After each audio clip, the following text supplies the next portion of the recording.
න්‍යාස දෙකක් ගුණ කරන්න නම් යම් කිසි සාධකයක් තියෙන්න ඕනේ. ඒ සාධකේ නැත්නම් මේක ගුණ කරන්න බෑ. අපි උදාහරණයක් අරගෙන කතා කරමු. මම ගන්නම් උදාහරණයක් විදිහට A කියලා න්‍යාසයක් තියෙනවා 5 2 4 3. ඒ වගේම තියෙනවා B කියලා න්‍යාසයක් තියෙනවා. B කියලා න්‍යාසෙ තියෙන්නේ 1 2 4 3 5 1. හරි. ඊට පස්සේ කියනවා මගේ පුතේ AB න්‍යාසය සොයන්න.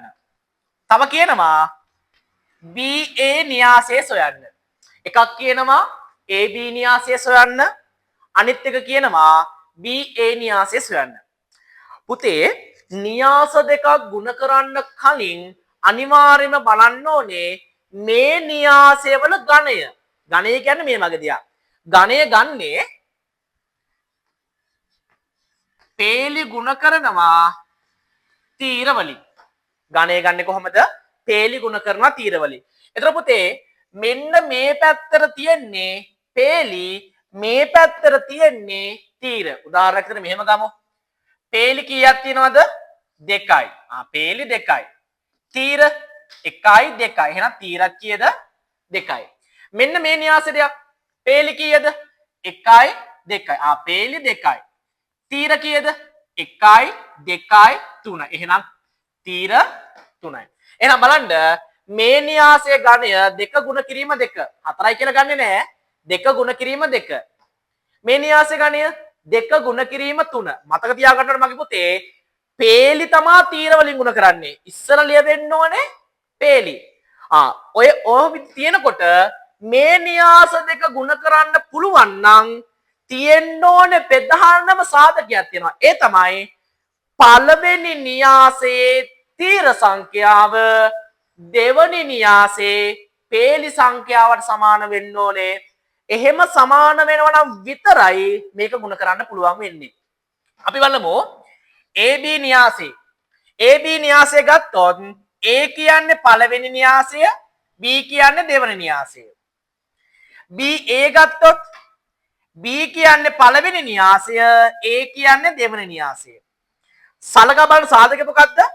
පළවෙනි න්‍යාසයේ තීර ටික දෙවන න්‍යාසයේ පේලි ටිකට සමානද කියලා බලන්න ඕනේ. හරි. බලමු මේ A න්‍යාසය තියෙනවානේ. A න්‍යාසය 2 ගුණ කිරීම 2.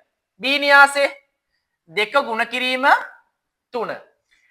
පළවෙනි න්‍යාසයේ තීර ටික දෙවන න්‍යාසයේ පේලි වලට සමානයි නම් මේක ගුණ කරන්න පුළුවන්. සමානයිනේ ගුණ කරන්න පුළුවන්. BA න්‍යාසය බලමු. B කියන්නේ පළවෙනි න්‍යාසය. 2 ගුණ කිරීම 3. දෙවන න්‍යාසය කියන්නේ A 2 ගුණ කිරීම 2. සාධකය මොකද්ද? පළවෙනි න්‍යාසයේ තීර ටික දෙවන න්‍යාසයේ පේලි වලට සමානද බලනවා. සමාන නැහැ. එහෙනම් ගුණ කරන්න බෑ. එහෙනම් A එක B එකෙන් ගුණ කරන්න පුළුවන් වුණාට B එකට A එකෙන් ගුණ කරන්න බෑ. ඕක තමයි න්‍යාසවල සාධකය. ගුණ කරන්න පුළුවන් නම් සලකා බලන සාධකය මොකද්ද? පළවෙනි න්‍යාසයේ තීර දෙවන න්‍යාසයේ පේලි වලට සමානද? හරි. හරි. එහෙනම් BA ගුණ කරන්න බෑනේ. හැබැයි AB ගුණ කරන්න පුළුවන් නේ. ගුණ කරන්නේ කොහොමද? සලකා බැලුවේ සාධක මොකක්ද? සලකා බැලුවේ තීර ටික පේලි වලට සමාන නම් ගුණ කරන්න පුළුවන්. සමාන නම් පළවෙනි න්‍යාසයේ පේලි දෙවන න්‍යාසයේ තීර වලින් ගුණ කරනවා. ඕක අපිට පැටලෙන නිසා මම මේක වගුවකට දානවා. හරි වගුවකට දාමුකෝ අපි. වගුවකට දැම්මහම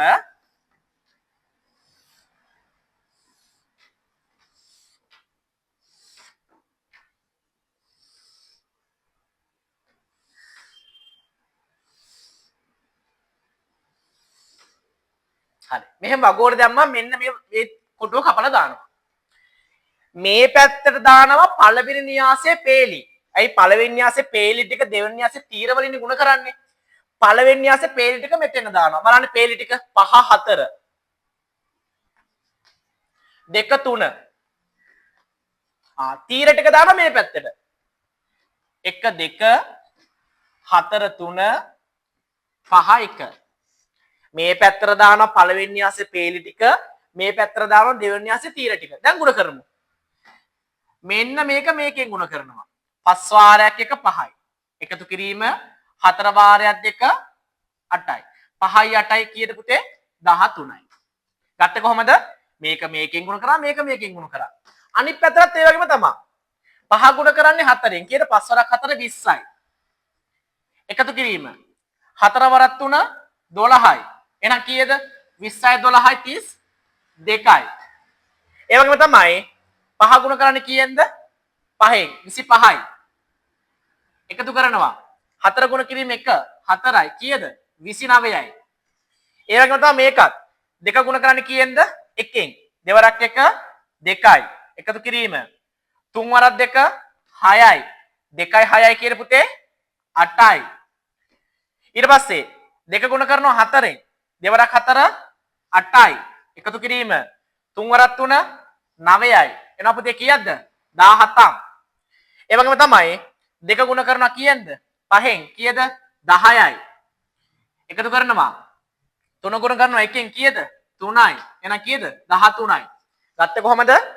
මේ පළවෙනි එක පළවෙනි එකෙන් දෙවෙනි එක දෙවෙනි එකෙන් පළවෙනි එක පළවෙනි එකෙන් දෙවෙනි එක දෙවෙනි එකෙන් පළවෙනි එක පළවෙනි එකෙන් දෙවෙනි එක දෙවෙනි එකෙන් අන්න ඔය විදිහට ගුණ කරා. ඊට පස්සේ දැන් අපිට එනවා උත්තර ටිකක් බලන්න.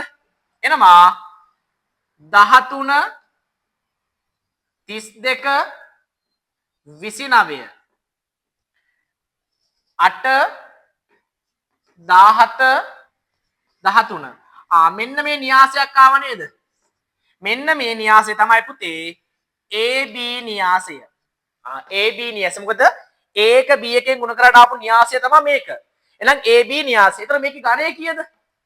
පේලි 2යි තීර කීයද? 1යි 2යි 3යි. එහෙනම් තීර 3යි.